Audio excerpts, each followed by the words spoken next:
launch of the IEA's World Energy Outlook 2022. I'm Jethro Mullen, Editor-in-Chief in the IEA's Communications team, and I'm joined today by IEA Executive Director Fatih Birol and the lead authors of the World Energy Outlook, IEA Chief Energy Modeler Lara Kotzi, Chief Energy Economist Tim Gould, and to start today's event, Dr. Birol will make some opening remarks. Then Ms. Kotzi and Mr. Gould will present the key findings from the report. We'll then take questions from journalists. For the journalists taking part in this press webinar, we invite you to submit your questions via the Q&A function in the Zoom. You can do this at any point during the presentation, and we'll also take a 2-minute break right after the presentation for you to submit your questions. And with that, I'll hand over to our Executive Director, Dr. Birol. Thank you very much, Mr. Mullen. Greetings to all the colleagues, all the friends following this webinar. Our flagship publication, World Energy Outlook, comes at a very pivotal time. The global energy system is going through a major turmoil, which I consider to be the first truly global energy crisis. And at the same time, our world is entering a period of a major geopolitical upheaval. We all see on a day-to-day basis the negative impacts of Russia's invasion of Ukraine on people, economies, energy markets.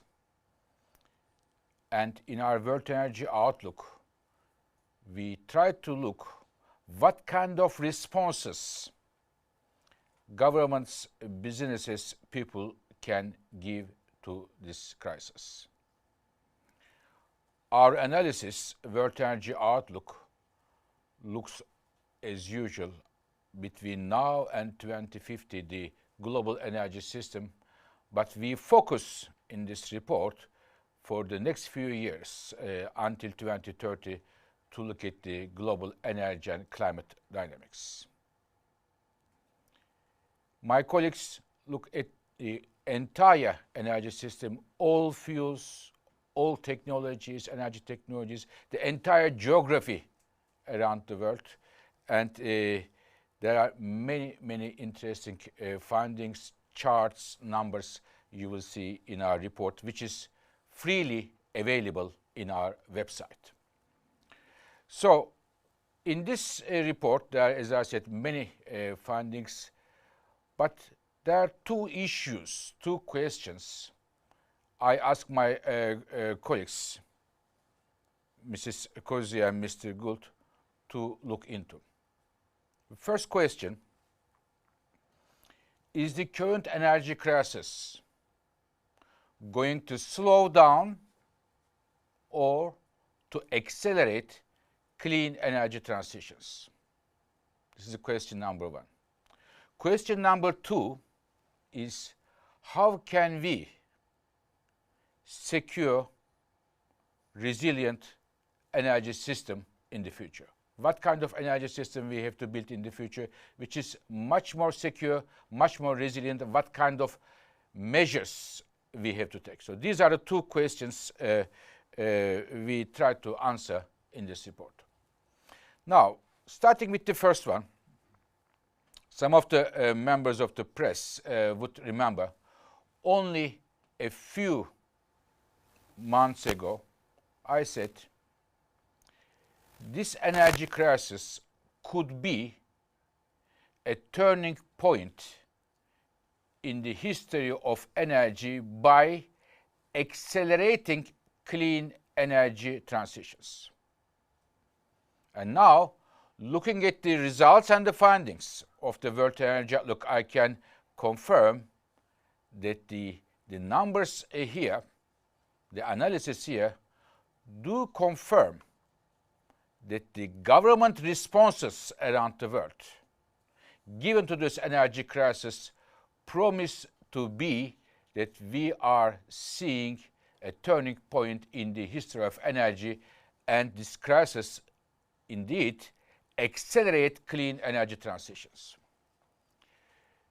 We look at the numbers. This is our job, the data. We are seeing unprecedented increase in different clean energy options. Solar PV, wind, batteries, heat pumps, nuclear power, energy efficiency in all of them. My colleagues will very soon going to give you the numbers.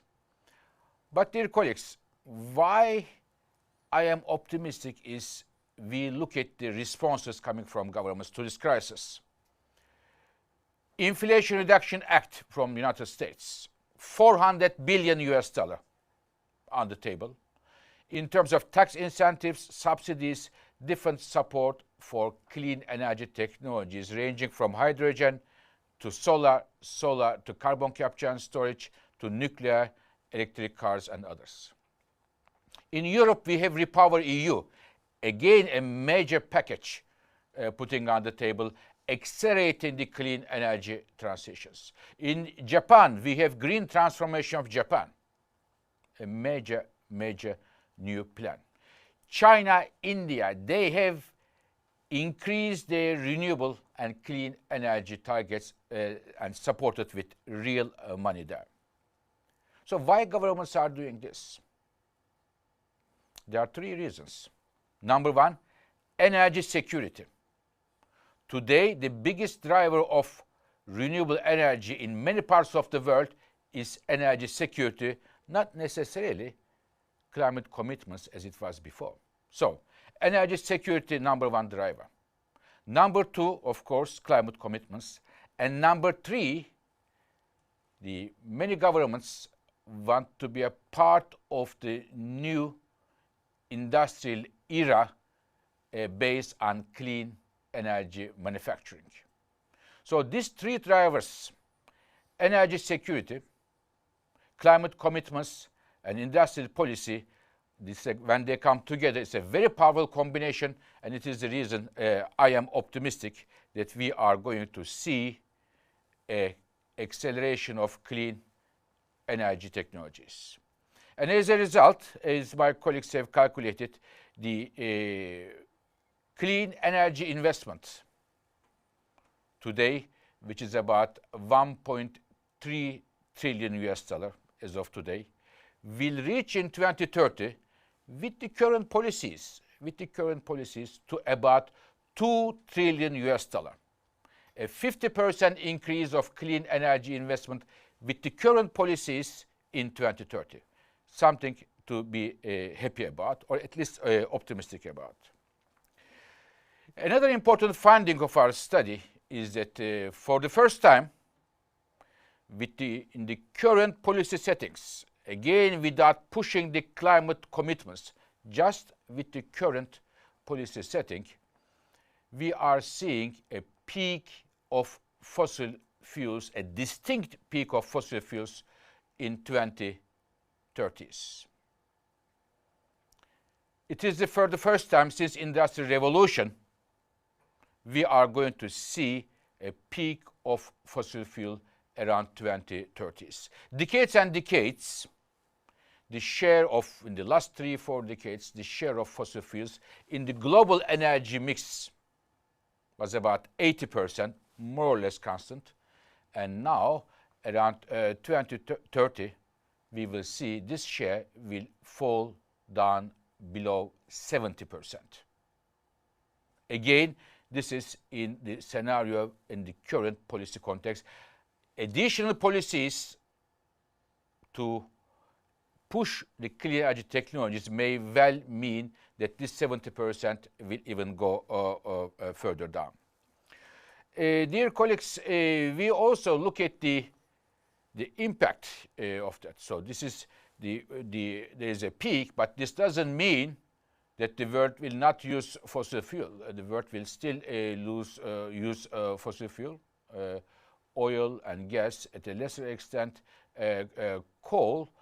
And as a result, in the current policy context, with the current policies, our numbers show that the global temperature increase would be around 2.5 degrees Celsius. And my colleagues also look at the very important fact that more than 100 countries around the world, before and after Glasgow COP26, made pledges. If those pledges of those governments are fulfilled, what would be the temperature rise? And the temperature rise, if those, again, if those pledges are fulfilled, it will be temperature rise will be about 1.7 degrees Celsius. Again, an improvement in this area. So in terms of 1.7 degrees, it's a good news, but it is still far from the 1.5 degrees, and there is also no certainty that the governments will do what they said they would do in their pledges. So from that point of view, if we want to reach our net zero targets, on which we last year made a very detailed report, we still see there is a significant gap. There are many important achievements, but in order to secure a 1.5 degrees result, for example, the $2 trillion I mentioned, the clean energy investment 2030, needs to double and reach $4 trillion US dollars. So this is therefore, there is still an important gap between the pledges and where we need to come, at least where we need to come as the International Energy Agency.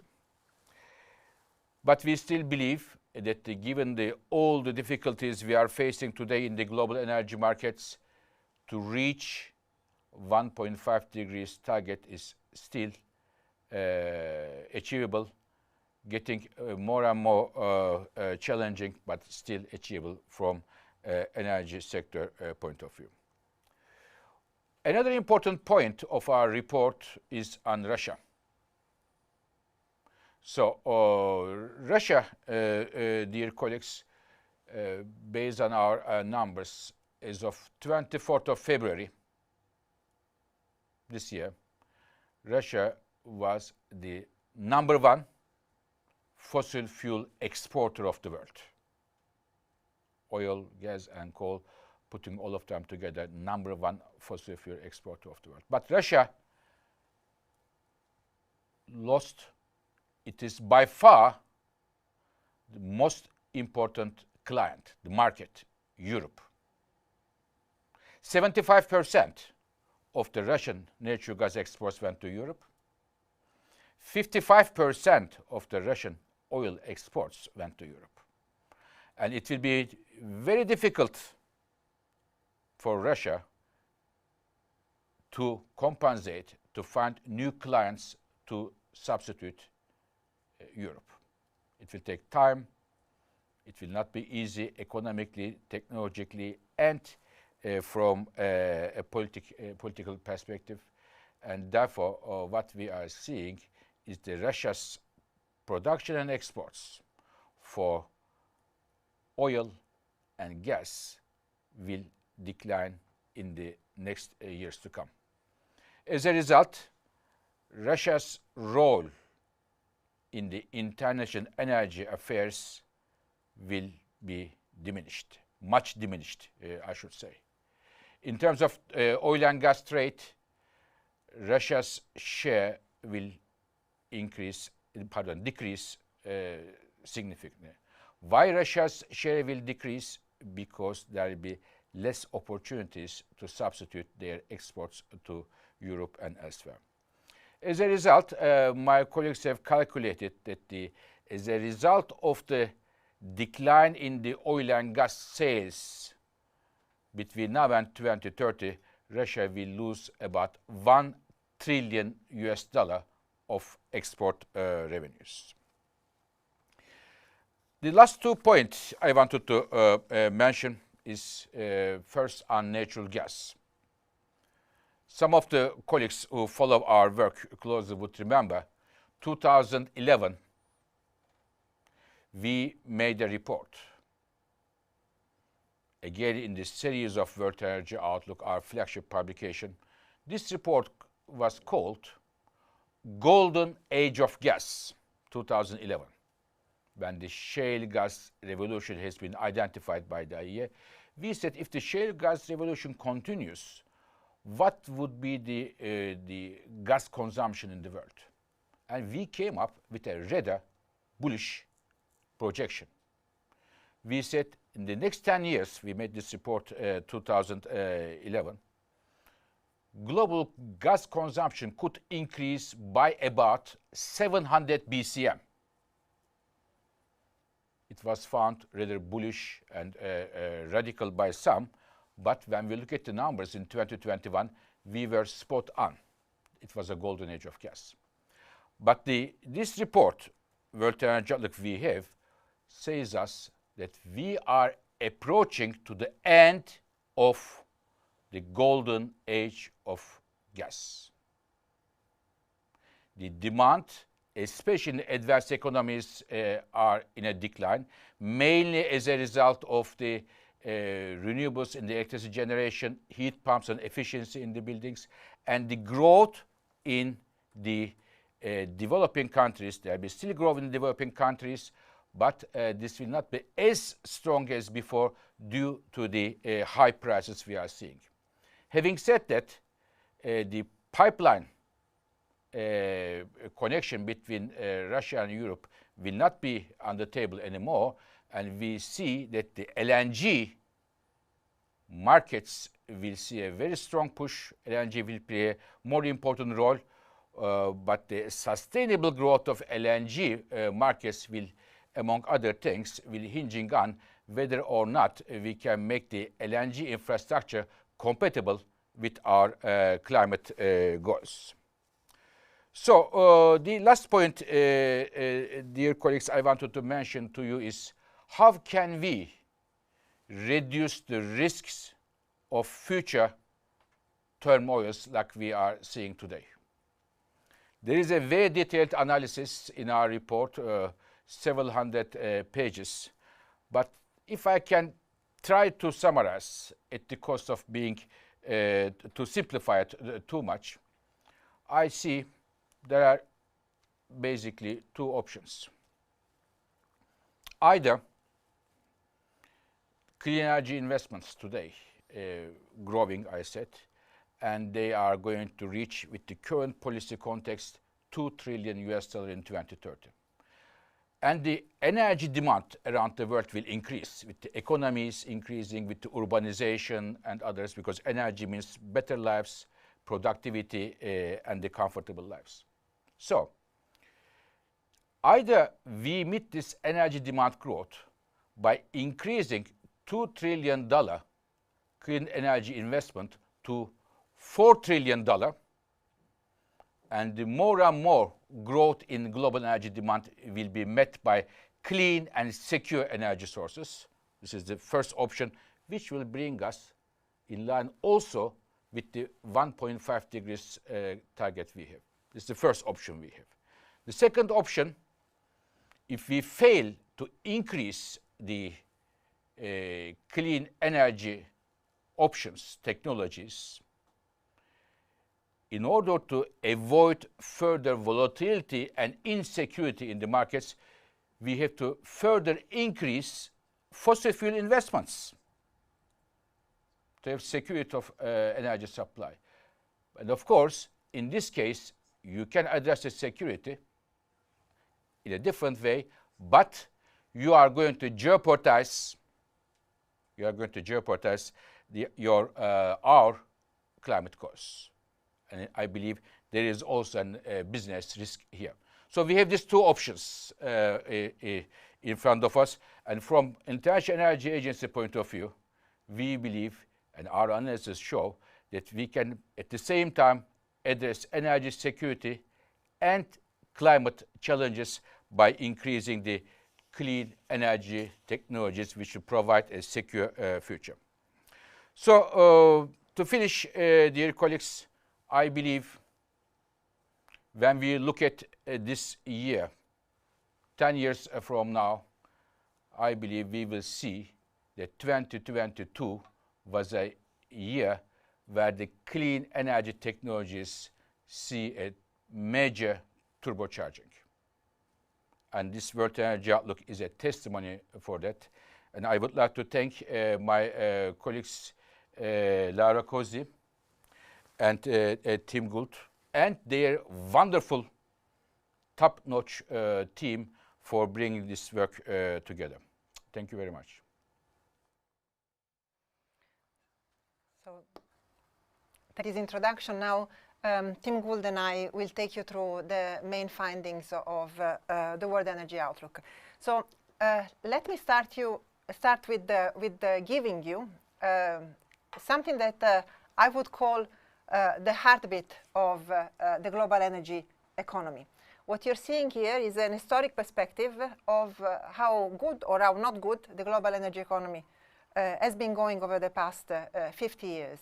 And the more you go up, like really when you measure your heartbeat, the more countries you see hitting high level of inflation, the reason for being worried and flashing red lights is what this graph tells you. Today, we are approaching 100% of countries hitting very high inflation levels. We need to go back to the 70s, to the previous oil crisis, to see incredibly high level of inflation. Now, governments around the world, in our assessment, have already spent and are spending over $500 billion to shield consumers from these increasingly high prices, to shield companies and to shield families, to try to avoid this increasing risk of a global recession.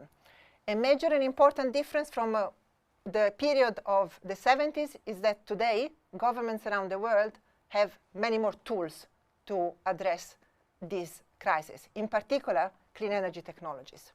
So if I go back to the very first questions that Dr. Birol asked at the beginning of this presentation, is this crisis a setback or a boost? This answer that you'll find in this outlook is very clear. Let's have a look at clean energy investments. Clean energy investments, since the Paris Agreement was signed in 2015, they've been growing, but at a rather modest pace. We have seen a first jump in 2021. Why? Because countries out of the COVID crisis started putting in place sustainable recoveries. They started putting money against ambition. And now, what's happening?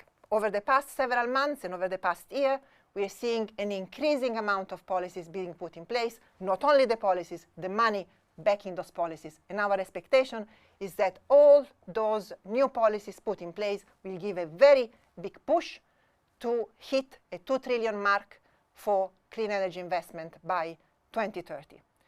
This is, for us, a lift up, an increase in expectation already compared to last year, and a 50% boost compared to today. Dr. Birol mentioned what are the key policies that are helping countries to go in this direction.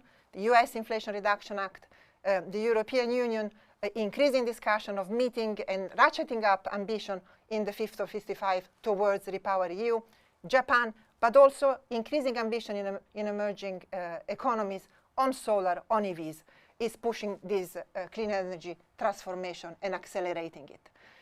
Would this be enough to be on track with a 1.5 degree trajectory? Not yet. We would need to double that number to hit 4 trillion, and where we see most of the job to be done is in emerging economies, and Tim will come back to this in a moment. For us, a critical aspect to be addressed at the coming COP, in particular when we see that those countries are the ones suffering the most today from this energy crisis. We estimate 75 million people that had access to electricity will be losing it this year because they are simply not able to pay their energy bills. There is one sector in particular that for us is moving ahead and really turning the corner. This is electricity. You have heard certainly, and we have heard and read a lot of news of countries turning back to coal for energy security reasons, to make sure that the lights are on for the population. This is happening in Europe. We are also hearing of an increasing amount of countries in Asia wanting to build new coal-fired power plants. For us, what's happening is the following. In 2022, as you can see here, it's true coal had a muted growth in terms of producing electricity, but already solar and wind were larger than the increase in coal. And once you actually put in place the policies and measures that are already approved, so this is the steps world we are in, we will see that this is just temporary. By 2025, coal is going to be on a downward trajectory, and by 2030, we will see even a steeper decline. What's happening is very clear. Clean energy technologies, solar in particular, are becoming very cheap. Supporting policies like IRA are really even helping to make solar even cheaper. And the expectation is that in the next 5 years, solar installed capacity will surpass that of coal to become the #1 capacity installed for electricity generation. One of the several historic turning points that we will be witnessing in this coming decade. By the end of this decade, this means that clean energy, not only solar, we see wind there, but also nuclear. Nuclear that is for reactors that are already present, existing, that will see a ramp up in production. This is the case for Japan, some European countries, but also new nuclear. So when you put all the clean energy technologies together, by the end of this decade, we will be producing more electricity from clean energy than from fossil fuel. This is another turning point. What does it mean? Clearly for emissions, this is a good news. We will be seeing a peak in electricity sector emissions very soon, and emissions will start to decline. This is exactly what we need to keep the temperature stop from rising. Who is leading this change is clearly advanced economy. You see really a nosedive in emissions. Is it fast enough? Not yet, but it's another acceleration and another very clear sign of acceleration. Could we move faster? And for us, the answer is even a clear yes. We have been tracking over a range of different clean energy technologies how are manufacturers behaving and reacting to the current new policy setting. And what you see here is that in many cases, for many critical clean energy technologies, solar PV, batteries for electric vehicles, electrolyzers, we are seeing an incredible lineup of new announcements, of new plans. In all cases, those will be above what would be needed in steps in the current policy setting by 2030. In some cases, we are even meeting what would be needed in a net zero by 2050 trajectory. Of course, not all of these projects will see the light of the day. Not all of that will get financing. In some cases, there will be difficulties aligning supply chains, and Tim will come back to this in a second. On the other hand, we know that a lot of the recent announcements in policies will actually create a very conducive environment for technologies beyond those ones. Heat pumps, IRA in Europe, really booming. We are seeing a lineup of new projects. And beyond that, CCUS, DAC. So for us, what we're seeing on the ground is a reinforcement that policies are credible, and there is a triple alignment, as Dr. Birol mentioned earlier. Those are technologies that help facing the energy security crisis, the affordability crisis, and the industrial policies of countries. Now, if we turn to fossil fuels, we had Dr. Birol mentioning this just a minute ago. 10 years ago, we did a special focus that was called Are We Entering a Golden Age of Gas? And what you see plotted here was our demand projections back then. And if you see how the actual numbers realized, we're actually very, very close to what we have seen in markets in reality. So 10 years later, we can actually drop the question mark and say, yes, it was a decade of golden age of gas. Now, going forward, the outlook is very different. This decade, we'll see a very modest growth and then a very long plateau. Why is this happening? It's happening for a variety of reasons. Policies, first and foremost, especially in advanced economies, the ones that we have heard earlier, especially in the power sector, what's happening we have many more technologies that can produce electricity in a much cheaper way than gas. So the key driver of gas demand growth that we have seen over the past decade is drying up. And in fact, for advanced economies, we're going to see even a decline in gas use in the electricity sector. Other key driver that is drying up is the one for heating in buildings, as efficiency measures, electrification, and beyond are really putting an end to this growth. As you can see here, however, we are going to see two diverging trends. In advanced economies, a peak and a decline. In emerging economies, a continued growth. Continued growth that is going to be pushed mostly by industrialization. This mismatch has implications also for trade, and Tim Gould will take you through those. Thank you very much indeed, Laura. And when it comes to gas trade, of course, we're all aware that in recent months, Russia has cut gas deliveries to the European Union by around 80%. And we assume that there's no way back for the EU-Russia gas relationship. That relationship was built up over 50 years on the basis of trust, and that trust has disappeared. As you can see on the screen, Russia's trade with China does pick up, but it replaces only a fraction of the volumes lost in Europe. We'll come back to that in a second. But what I wanted to focus on here is really the story around LNG. And the spotlight is very much on LNG as a key supply and balancing force in global markets, especially in Europe and in developing countries in Asia. Gas demand in the steppes, as you can see on the left-hand side of the screen, a 5% increase, but there's a 25% increase in LNG trade. And the big question that we have is, will today's tight markets produce an uptick on the investment side? And there's a dilemma there, because gas business is a long-term business, but the uptick in LNG demand today might not last, particularly in Europe. So we need to look carefully at business models for any new long-term gas investments and ways to make them compatible with energy transitions, for example, by integrating CCUS or building in the use of low emissions gases. And there can be no clearer sign of the changes underway in the energy system than the picture that you're looking at now. For the first time, as Dr. Birol mentioned, today's policy settings are strong enough to generate an overall peak in fossil fuel demand before the end of this decade. And alongside that plateau in gas demand that we just heard about, coal demand peaks within the next few years. Oil demand reaches a high point in the mid-2030s before falling back, and that has a lot to do with the expansion of electric vehicles. Fossil fuels and the emissions from their combustion have risen every decade since the start of the Industrial Revolution more than 2 centuries ago. And now all of our scenarios have a growing global economy, growing demand for energy services, alongside a reduced role for fossil fuels in meeting those needs. And that's why we're calling this a pivotal moment in energy history.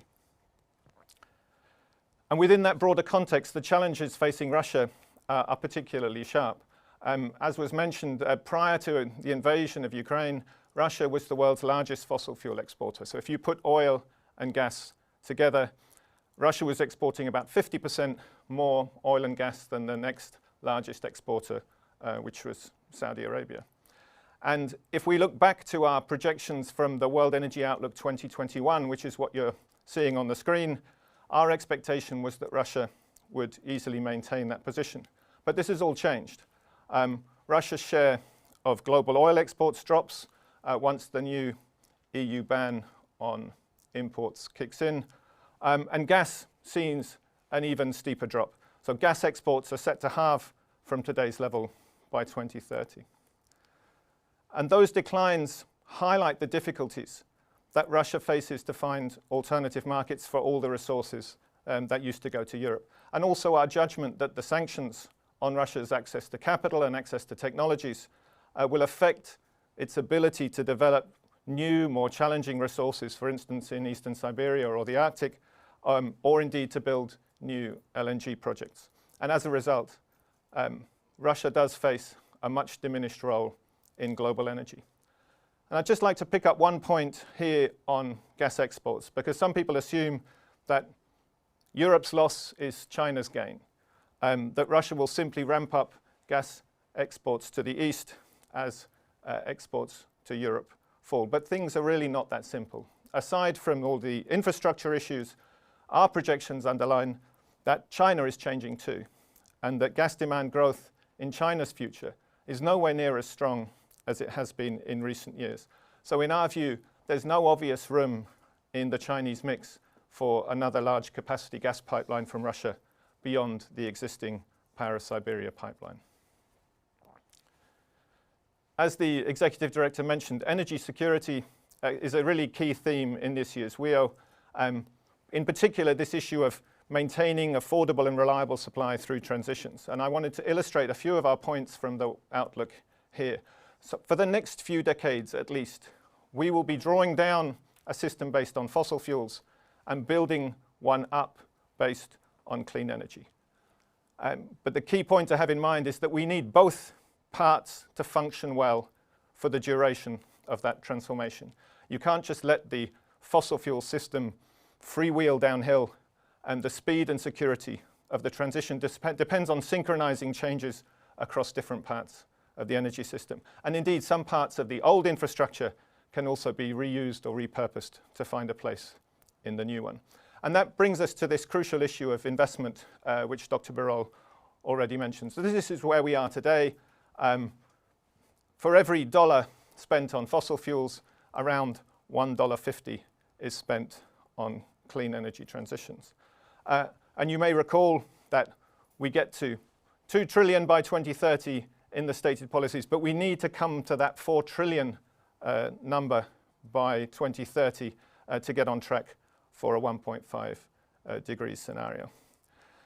Note that even in such a dramatic scenario, the amount spent on fossil fuels is not zero, but that ratio has changed. It's not 1 to 1.5 anymore, it's 1 to 9. And as Dr. Birol mentioned, under those circumstances, we have choices about how we choose to guard against the possibility of future volatility. The preferable way is to follow what's on the screen right now, a massive scale up in clean energy investment. But if we fall short of that, then avoiding volatile markets will require then higher oil and gas investment than what you're looking at on the screen. But that then comes with a very substantial risk. It puts our climate goals in jeopardy as well. And as we scale up investment, the fastest growth needs to come in emerging and developing economies. And that's, as Laura mentioned, that's where energy demand is also growing most rapidly. But clean energy projects face an additional hurdle in those markets, and that's the high cost of capital. Cost of capital for a solar plant in key emerging economies is between 2 and 3 times higher than in advanced economies and China. And if we want to get secure transitions all across the world, then we need to tackle the risks that deter investors and financial flows from these kinds of projects. And I think COP27 is a key opportunity for advanced economies to show the priority that they also attach to this issue, in particular on the discussions on climate finance. And finally, the world needs to be very attentive to new vulnerabilities affecting energy security. We highlight a few issues in the book, but the one I wanted to focus on here is about the security of clean energy supply chains. So we have to be very wary of swapping one energy security vulnerability for another. Today it's gas, tomorrow it could be cobalt, it could be rare earths. And production of many of these minerals is very concentrated, much more so than the existing supply of oil and gas or coal. And our demand for those minerals is really going to increase substantially as we move through transitions for clean energy technologies that are reliant on those mineral supplies. So in that net zero by emissions by 2050 scenario, demand for critical minerals increases by a factor of 4 already by the end of this decade. So there's a lot of work to be done to scale up these supply chains and make them more diverse. Finally, a word on what all of this means for emissions. as you can see, emissions have risen steadily over recent decades. And prior to the signature of the Paris Agreement, our baseline expectation was that they would continue to rise, putting us on track for a really catastrophic 3.5 degree rise in long-term average temperatures. But as we saw earlier, we're now approaching a peak in fossil fuel demand, even under today's policies. And that's naturally associated also with a peak in emissions as well. And that improvement with key technologies and key policies has already shaved around 1 degree Celsius off projected long-term warming and compared to our pre-Paris baseline. So that brings it down from 3.5 to 2.5. Obviously a better outcome than before, but still not enough to avoid severe effects from climate change. Can we reduce it further? Can we shave another 1 degree off that long-term outcome? And as the Executive Director mentioned, if countries follow through in full and on time with all of their pledges, then, and companies also do what they have promised, for instance in aviation or shipping, then we can limit that long-term rise to 1.7 degrees. But there's still an awful lot more to do beyond that to reach that net zero emissions by 2050 outcome. To round up, a couple of brief conclusions. So we've seen the damage done by Russia's invasion of Ukraine to people, to industries, to energy markets. But the government responses to today's crisis open up a more hopeful perspective as a turning point towards a cleaner and more secure energy sector. Russia started this crisis as the world's largest fossil fuel exporter, but we are really witnessing a profound reshuffling of energy trade that is leaving Russia in a much diminished position. And we're also approaching that landmark moment in energy history.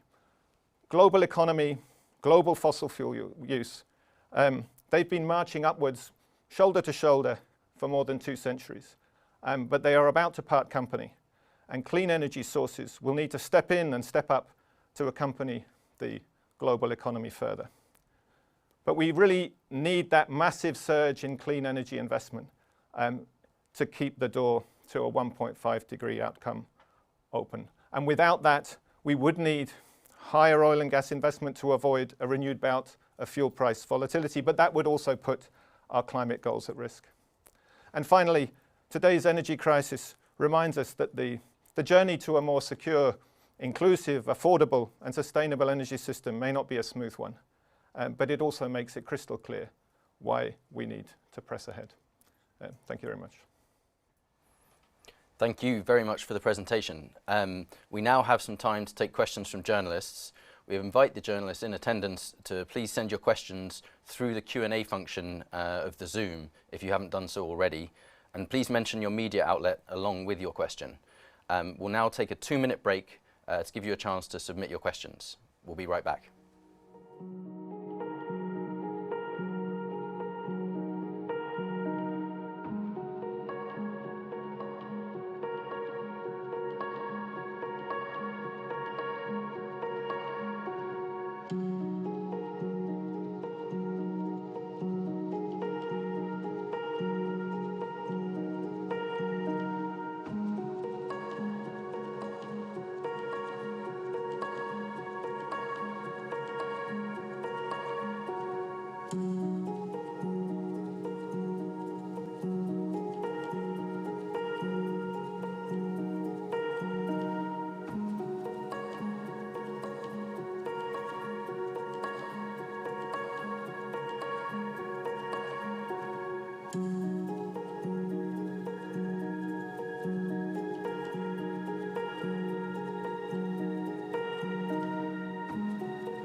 Thank you very much for all the great questions. We're going to get to as many of them as we can, starting with this one from Ronald Kim from Argus Media, who asks, it seems coal-fired generation output in 2030 will be higher than what was projected under last year's World Energy Outlook 2021 in both the STEPS and the APS.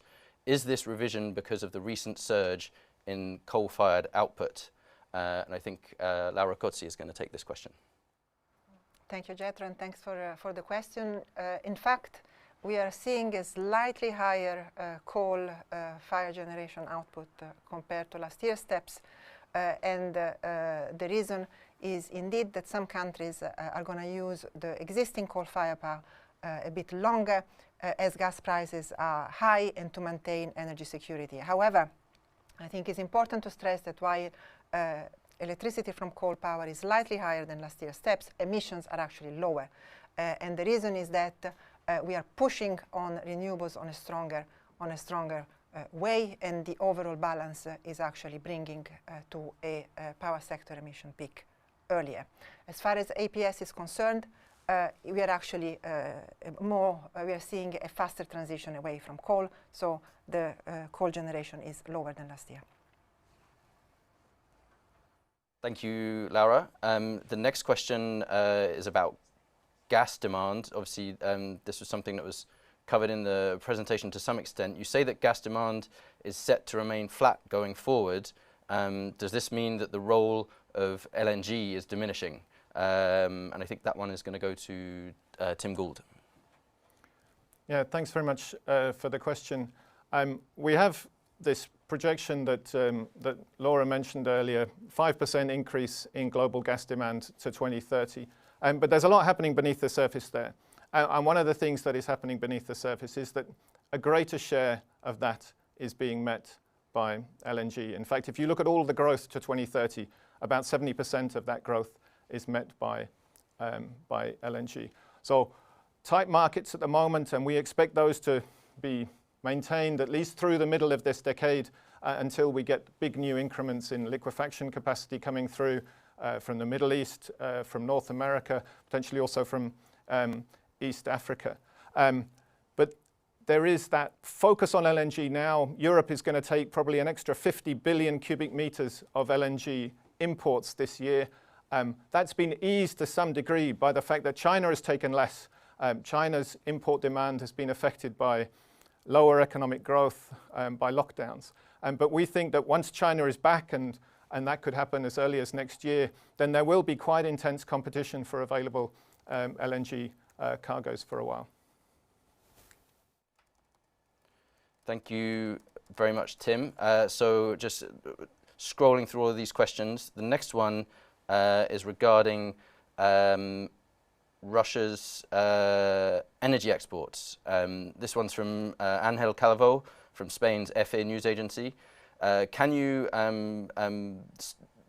be more precise and explain the reduction of Russia, the reduction for Russia of the energy exportations of $1 trillion by 2030, given that Russia has increased the value of the export of its fossil fuels recently? So I think Dr. Birol is going to take this question. Many thanks. It's a critical issue, of course. Just before the invasion, Russia was exporting more than 2.5 million barrels per day of oil to Europe and about 150 BCM of natural gas. And as I said, Russia, for Russia, Europe was the single most important market, and Russia is losing that market. And because of this, we expect that the production of oil and gas in Russia will decline, because it will be very difficult to find home for this natural gas and oil to go to Europe for logistical reasons, for the sanctions imposed, and also for economic reasons. So declining production and decline of exports mean the oil and gas sales of Russia will go down, And when we look at this in the next years, until between now and 2030, this will cost $1 trillion for Russia of revenue lost from hydrocarbon exports. Thank you, Dr. Birol. The next question comes from, and I apologize here for my pronunciation, Terje Erikstad from the Norwegian Business Daily, who asks also about Russia. When will Russia have to close down gas and oil fields, given your projections? I think Tim Gould is going to take this question. So it's very clear that the loss of Russia's large export markets is having knock-on effects upstream. You can see that already in gas, and in our view, you're going to see some of those impacts in the oil sector as well, particularly into the new year once the EU import ban kicks in. So there are some things that you can do in order to mitigate the impacts on the upstream. So in the oil sector, you might try and push more through refining. In gas, you can try and put more into gas storage. You can try and find alternative markets. But all of those options in the end are limited. And so particularly for some of the West Siberian fields and fields perhaps in the Yamal Peninsula that are really dedicated towards westward flows, there is the prospect of some fields being shut in, and particularly for the older fields. It's not clear once those fields are, once you dial back production from those fields, if it's going to be particularly easy to start them up again. So there is flexibility in the system. If you look at the seasonal profile of Russia's gas production, it does vary quite a lot across the year. So there are some options in there, but I think the sorts of shocks that we're talking about in our projections would involve some shut-ins. Thank you very much, Tim. The next question comes from Junior Isles from MIB Media about CO2 emissions. We actually have a couple of CO2 emission questions. So when do you see CO2 emissions peaking in the power sector? And then in terms of the implications for emissions for the rise in temperatures, last year at COP26, the IEA said that all the pledges, if implemented, would lead to a rise in temperatures of 1.8 degrees Celsius. Have you updated this analysis? Where do things stand now? So Laura is going to take this question. Thank you, Jethro. So on the first question is about power sector emissions. In the current policy settings, our expectation is actually that we are living through the peak. So emissions are starting to decline in the next few years. It may be that for reasons related to weather, we may be seeing some blips, but our latest analysis shows that basically this year, maybe the next, this is the peak in power sector emissions, and then starting a much needed decline for our climate. So in addition to our step scenarios, we also updated what countries have actually pledged in terms of NDCs and net zero pledges compared to last year, and maybe a couple of significant examples of countries that came in with new pledges. Certainly Indonesia, a major coal users, and also sectoral initiatives that are taking up on shipping, on aviation. And those together have actually put a better outcome in our view. Last year we were expecting a 1.8 degrees in long-term temperature rises. If all those pledges are met, and this year we are at 1.7, so getting slowly towards the 1.5 mark. Thank you, Laura. We're getting really quite a lot of very good questions. Unfortunately, running out of time. I think we have time for one more, an important question here from Alex Forbes of Gas Matters. What is the single most important outcome you would like to see from the COP27 climate talks? These obviously being COP27, which is taking place next month in Sharm el-Sheikh in Egypt. And I think Dr. Birol is going to take this last question. So many thanks. So COP27 is very important for many reasons, and there are many outcomes that we would like to see. But if I have to pick up one, I would say it is time for advanced economies, so-called rich countries, to show that they are serious about climate change by providing support for the clean energy investment in developing countries, especially in Africa.